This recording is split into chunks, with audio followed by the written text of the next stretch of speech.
Favourite topic रहता है कि मैं मोटिवेट करता हूँ और थोड़ी शब्दों में मैं कुछ बातें ऐसी बताना चाहूँगा जो आपको काम आए।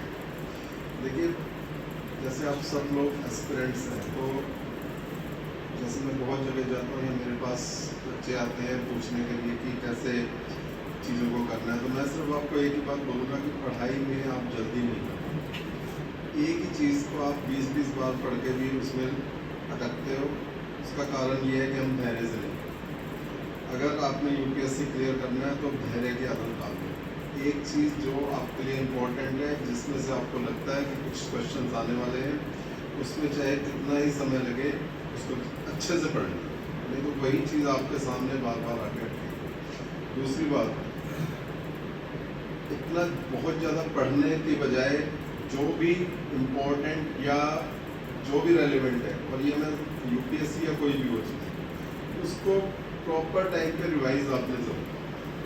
तो कोई चीज़ अगर आपको ज़्यादा भूल रही है तो 24 आवर्स में उसको रिवाइज करें, फिर एक बार वंस इन ए वीक करें, फिर वंस इन ए मंथ उसको ज़रूर देखें। इसके बाद जो 2 पेज का आपका टॉपिक है, आप देखोगे वो 10 लाइनों का बन जाएगा। उन 10 लाइनों को आपने बात। दूसरी बात देखो, आपको मैं एक बात बताता हूँ कि रेलिवेंट रहिए। हमेशा लाइफ में जो भी काम करें उसके लिए रेलिवेंट रहिए। जैसे, और अपनी बात को थोड़ी शब्दों में कैसे कहना है, इस पर ध्यान।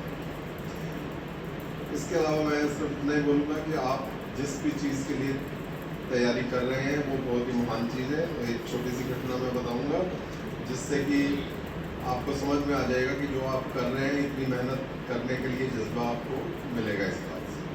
जैसे अभी बताया कि मेरी बिटिया Saumya Sharma all India rank 9 थी 2017-18 बैच। तो देखो, मैं फैमिली फिजिशियन हूँ, पिछले 30 साल से नांगलोई में प्रैक्टिस करता हूँ। तो कोविड के टाइम पे मेरी बिटिया जो थी वो SPM पंजाबला थी, और उससे पहले वो SBM नजरगढ़। तो मेरे जो UCMS कॉलेज के ग्रुप था, उसमें यहाँ के बच्चे, USA के बच्चे और UK में जो भी काम कर रहे हैं, सबका एक ग्रुप बना हुआ। और उस टाइम पर इस तरह का माहौल हो गया था, बेड्स नहीं थे, ऑक्सीजन नहीं थी। तो मैं कभी ये सोचता था पहले कि मैं फैमिली फिजिशियन में, तो मैं कभी मेरे साथ ऐसा नहीं होगा कि मैं किसी की जान बचा रहा हूँ, क्योंकि मुझे तो सिंपल केसेस देखने हैं, इमरजेंसी डील करनी नहीं है।